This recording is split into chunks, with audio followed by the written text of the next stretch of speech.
Bueno, el 11 de septiembre del 73, día martes, el partido, la izquierda cristiana, me había designado a dos compañeros que fueran como mis guardias, digamos así.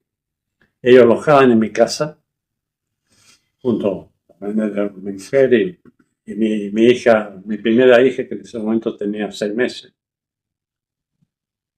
Y entonces ellos me despiertan como a las 6 de la mañana. Dice, porque se pusieron a ver la radio y vieron ya los flashes que había un movimiento militar, que había impactado en Valparaíso y qué sé yo. Y entonces ahí nos preparamos para ver qué hacíamos. Ya el intento mío era ir a La Moneda, sin duda.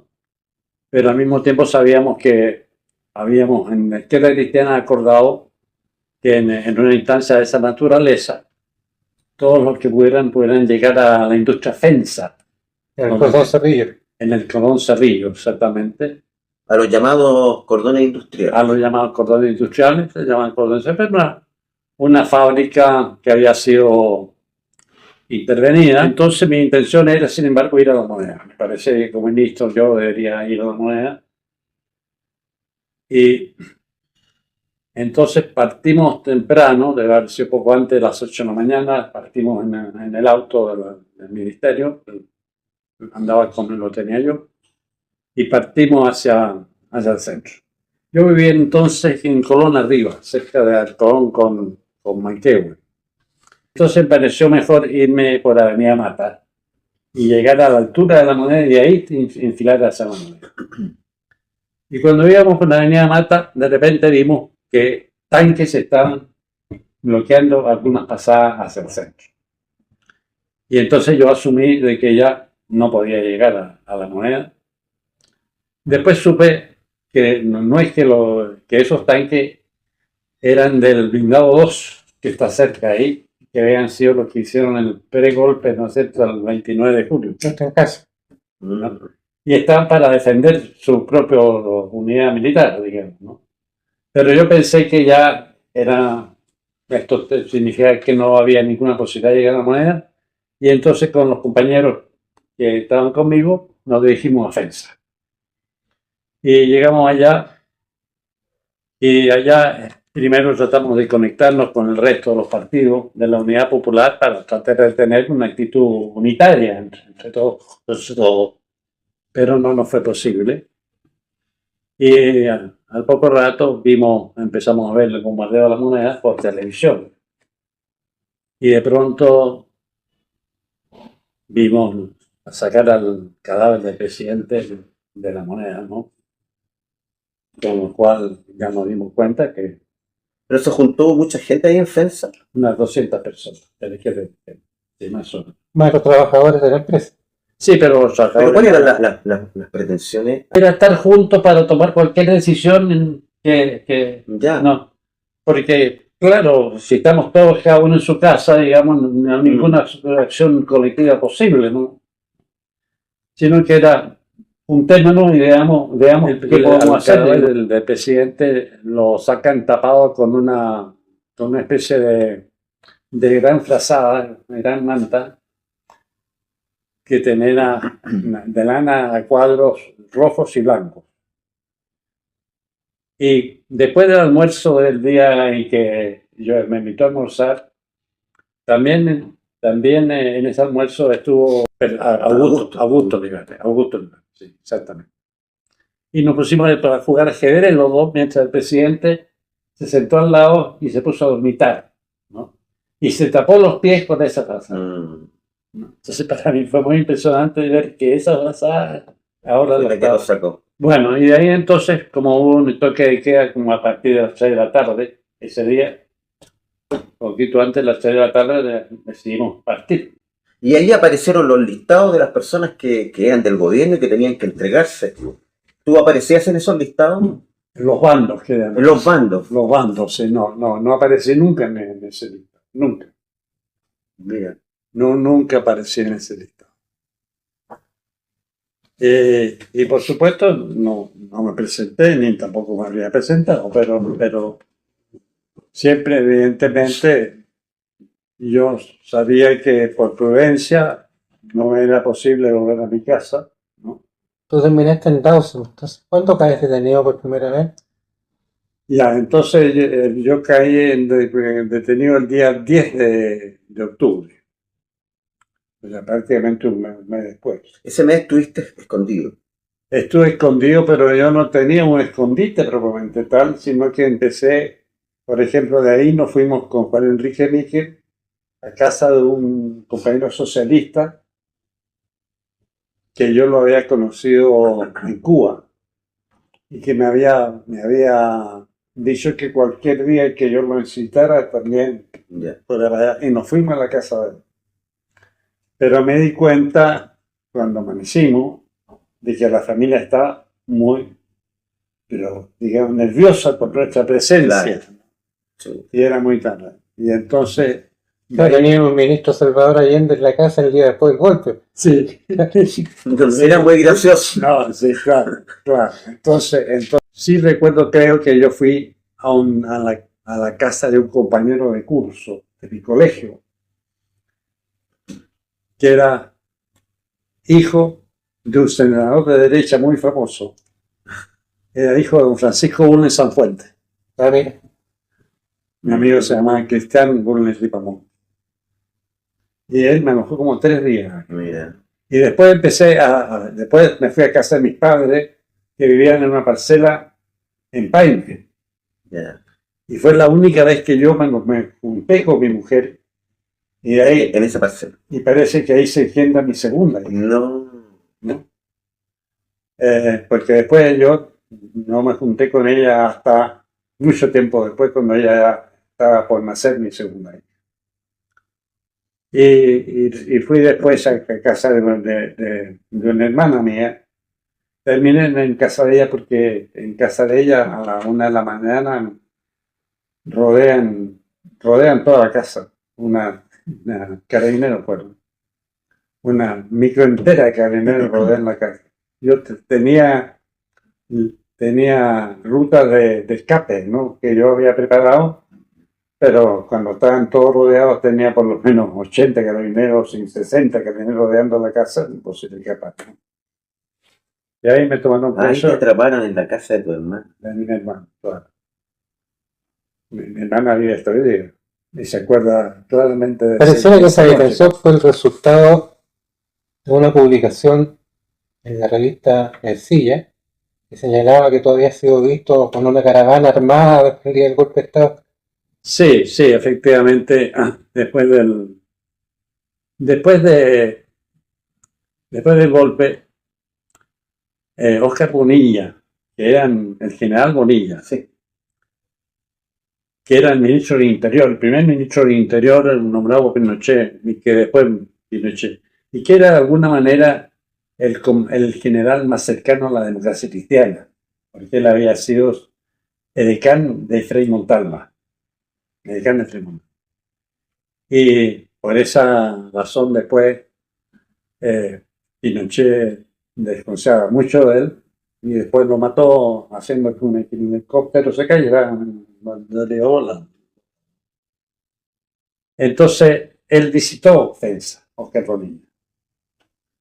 Y después un dirigente sindical de la democracia cristiana, como había muchos demócratas cristianos resentidos con nosotros porque no habíamos ido al partido el año 71. Y resentidos con la Unidad Popular también. ¿Ah? Y resentidos con la Unidad Popular. Resentidos con la Unidad Popular, resentidos con nosotros, la izquierda cristiana, se acercan a Bonilla y le dicen que el día del golpe, más o menos unos 200 militantes de la izquierda cristiana se han reunido ahí, encabezados por Pedro Felipe Ramírez, y que nosotros habíamos salido de ahí en un conjunto de camionetas, un convoy lleno de fusiles, qué sé yo, y que además incluso tenía al final una ambulancia, era un convoy militar. Ahí estaba el plan Z. Ahí está el plan Z, que cualquier inventor, ¿no? No. Yo les voy a contar algunas de estas sobre eso. Entonces, yo creo que Bonilla, que me conocía muy bien, porque Luis Mayra, que era diputado, y yo también diputado, éramos casi los alfiles predilectos de, de, De Frey.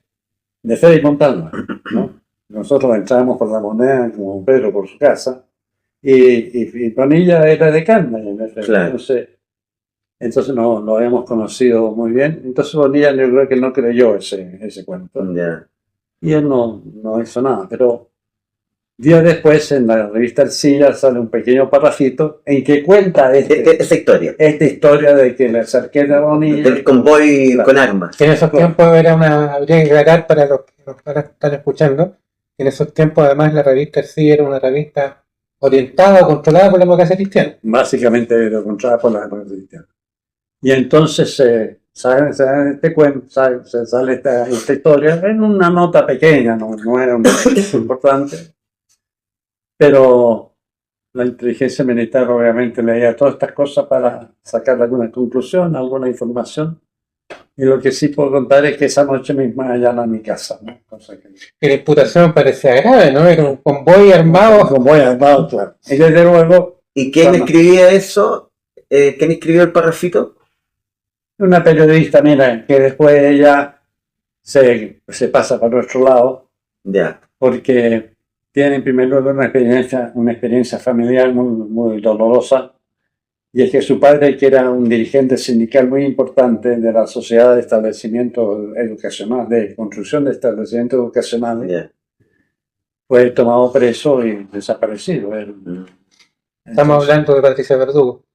Sí, estamos hablando de ella, pero lo que pasa es que después ella se pasa para el lado nuestro, dándose cuenta de todos los horrores que Los zarpazos del Puma.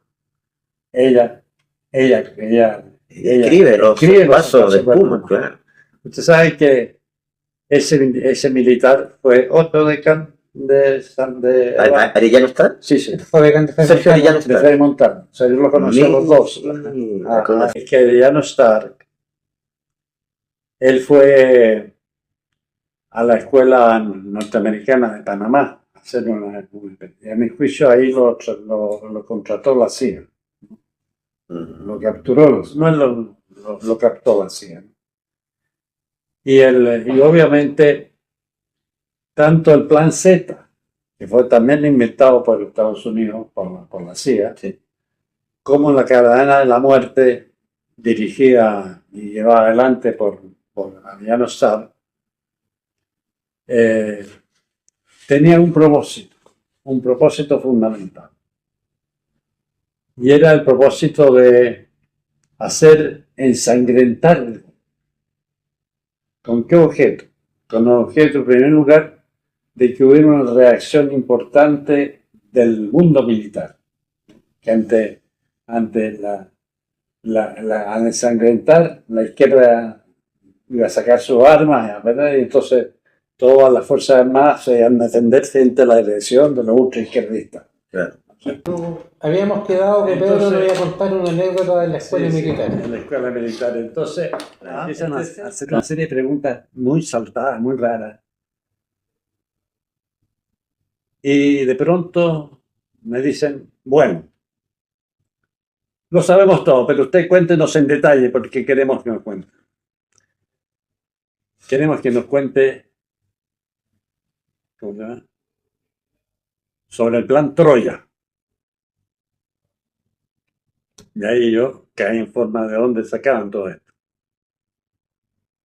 Entonces, cuando yo fui nombrado ministro, yo me vestía como se vestía un joven de ese tiempo, era en invierno prácticamente, ¿cierto?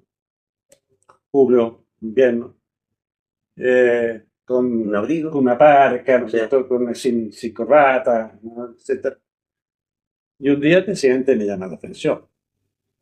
El presidente era un hombre muy formal, muy elegante.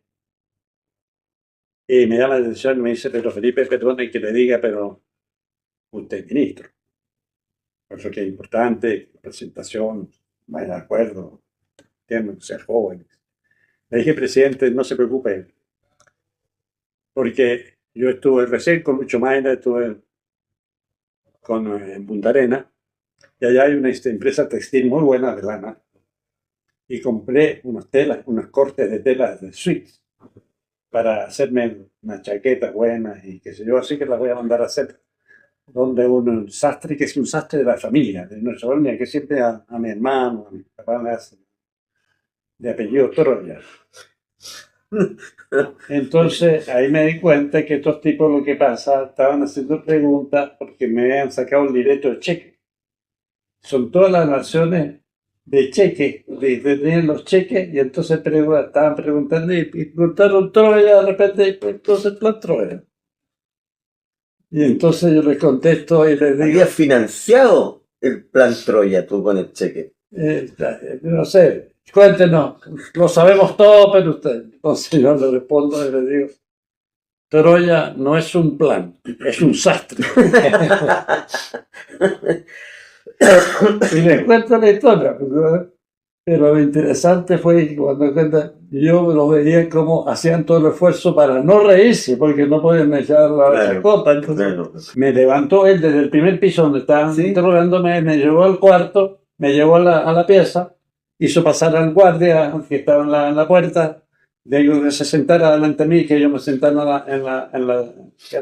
Y el tipo pasara bala, no me dejara dormir toda la noche y tampoco era el baño. ¿Saben quién era ese tipo? ¿Quién? Miguel Caso. No, Sí, conociste a Miguelito. sí, lo conocí en ese.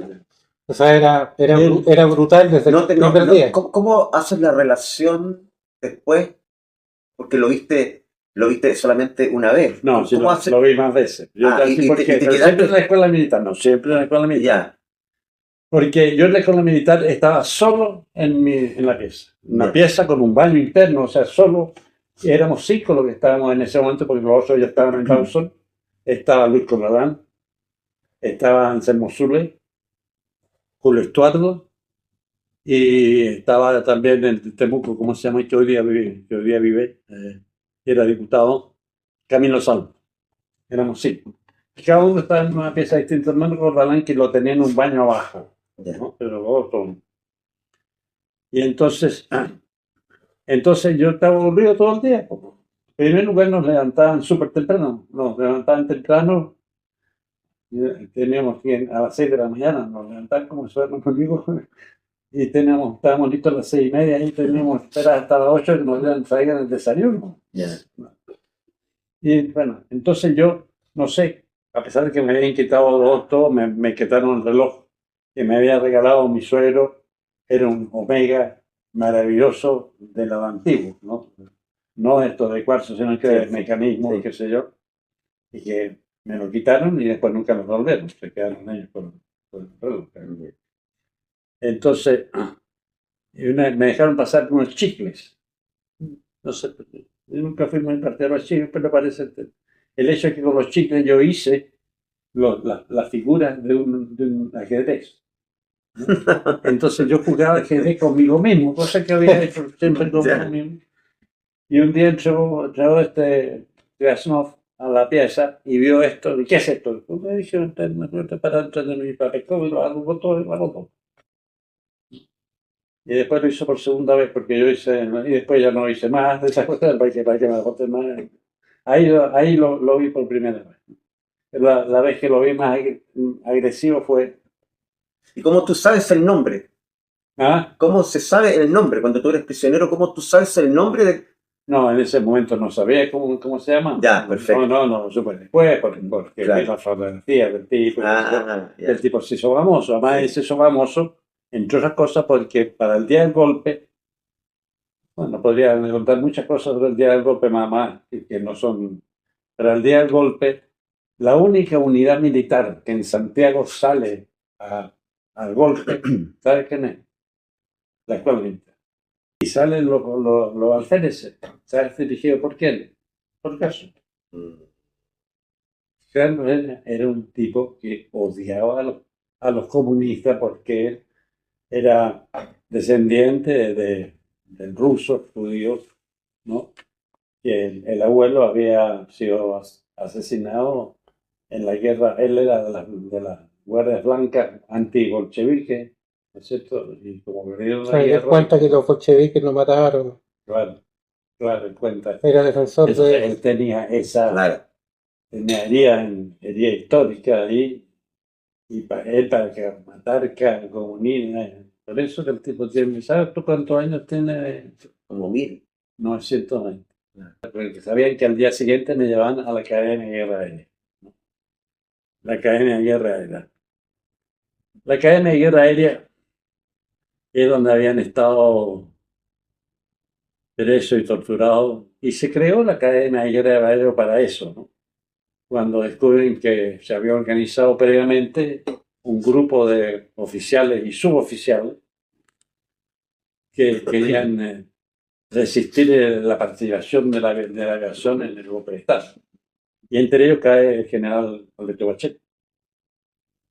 Entonces, cuando yo llegué ya esa unidad, si bien es cierto, estaba especializada y había nacido en la represión a los aviáticos antigolpistas, ya también estaba sirviendo para poder torturar a otros porque no tenían en todas partes tenían unidades con posibilidades y con algún entrenamiento de tortura.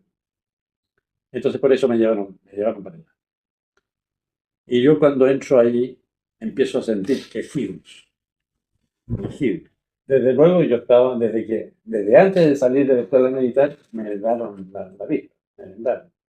O sea, yo no sabía. No sabías para dónde te llevaban. Claro, yo tenía solamente el sentido de orientación por las vueltas que daba la camioneta que me llevaba, ¿no?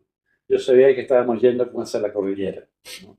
Y me parecía que era como las Condes sabía cómo efectivamente la cadena llega estaba. Pero no sabía nada más. Entonces, lo único, la primera cosa que te permite sentir algo, en el fondo es el ruido. Si no puedes ver, sí puedes escuchar. Yo empecé a sentir muchos tejidos cuando me ingresan. Y yo dije, esto es igual que el infierno. Esto es el infierno.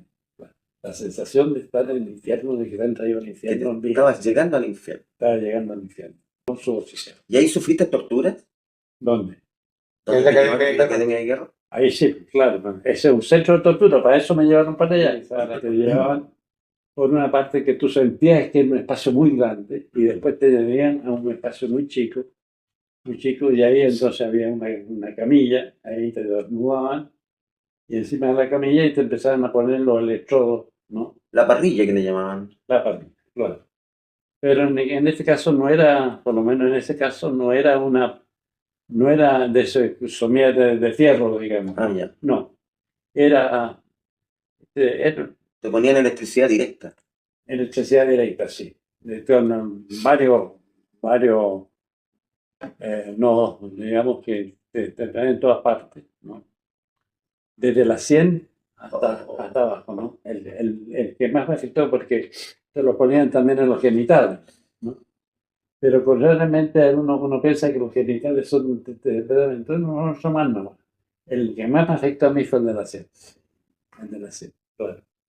Y te empiezan a hacer preguntas y entonces hay un tipo que ellos lo hacen con magneto, ¿no? Dan vuelta. ¿Ah? Dan vuelta una manilla. Es un tipo que da vuelta a la mañana y lo hace con un magneto y lo hacen con 80 volts. ¿No? 80 volts siempre es igual, pero Sí, no te matan. En cambio, en la DINA, que partieron los ponen en teja verde, ponen con 220 y se le moría la gente. Ah, claro. En el segundo día hacen lo mismo, pero pasa una cosa bien notable en el segundo día. De repente, alguien algún militar entra y dice, traigan todo para acá, traigan todo, que está fulano de tal. Y dejaron solo al tipo, se fueron los y dejaron solo al operador. Al operador. Ya. Y entonces el operador de repente me dice, silencio absoluto, de repente el tipo me dice, perdone jefe, pero en esta weá yo me gano 2 por otro. No. Sí. No era militar. No era militar. Yo creo que era tira. Ya. Yo creo que era tira, no era militar. Claro, la policía civil siempre usaba más jerga popular o Sí, para claro. para Claro. ¿Mantuviste la compostura? Me refiero, porque es potente eso que estabas pasando en ese momento. el miedo. ¿Te sentías como miedo? ¿O cuál era tu preocupación? ¿O se pierde toda esa noción de miedo, de preocupación, y solamente uno quiere sobrevivir? Exactamente, te diría que el verbo fundamental se llama sobrevivir. Ya, Eso hasta que te dejan, hasta que están libres, ¿no? O sea, en Dawson, sobrevivir. ya. En cualquier parte, sobrevivir. Eso era muy potente, muy potente. Y la otra cosa que fue dominante era la familia. Pensar en la familia. Mi mujer y Tu segunda hija nació mientras estabas en prisión. Claro, después. Entonces, bueno, entonces pero la segunda, y la otra que fue, es que, no sé si fue en la segunda también, y que sacó un médico. Y me dijo, usted tiene problemas cardíacos. No, le dije, no, síganos. No, no. Al final me liberan en mayo, ahí tuve 8 meses prácticamente después en Valparaíso. Me liberan y entonces acepto un actuario y me lee la resolución del juez, ¿no? Entonces dice, habiéndose comprobado fehacientemente que el señor Pedro Felipe Ramírez incurrió en el delito de subversión nacional. ¿Ya? Delito que no existe en nuestro ordenamiento Ya, jurídico. pero quedaste como subversivo nacional. Sí. Y considerando, y entonces me dice, no le voy a leer todos los considerando, fue que el para qué. Este juez resuelve, déjase en libertad a don Pedro Felipe Ramírez por ahora. Por ahora. Me invita a cenar el cardenal Raúl Silva Enrique a su casa, a quien yo conocía, diciendo, no es que éramos amigos, pero lo conocí varias veces. Y mi mujer se fue a cenar mientras tanto donde la señora don Luis de Lucho Catalán. Y cuando volvió, me pasó a buscar de nuevo en la casa del cardenal. Me dijo, los comunistas te envían un mensaje, te van a volver a detener, te están volver a detener. Y entonces yo me fui, le dije, bueno, vámonos a la residencia del embajador de Panamá. Entonces yo llegué ahí, a ser como a la 1 de la mañana, y el hombre salió en bata, y le conté, entonces me dijo, bueno, quédese aquí, pero no como exilado, sino como huésped mío. Ah, ya, y te quedaste en la embajada. Y me quedé en la residencia. Esa noche. Y yo mañana me dijo, voy a hablar con el ministro del Interior, que es el general Benavides, para sacar su pasaporte y al mismo tiempo para que le autorice la salida de Chile. Y ahí entonces me dio el pasaporte sin la L. Que era provisión de ingreso al Que indicaba que porque yo no fui expulsado, yo salí libremente. Para entender, los que tenían la L no podían retornar a Chile. No podían retornar a Chile. ¿Cuál es el recuerdo que, no solamente histórico y político, sino tu recuerdo humano del presidente Salvador Allende? Bueno, Allende yo creo que desde muy temprano supo que, no es que supo que iba a morir, no. Yo creo que desde muy temprano su gobierno sabía que él venía a ser un gobierno trascendente para el país, ¿no?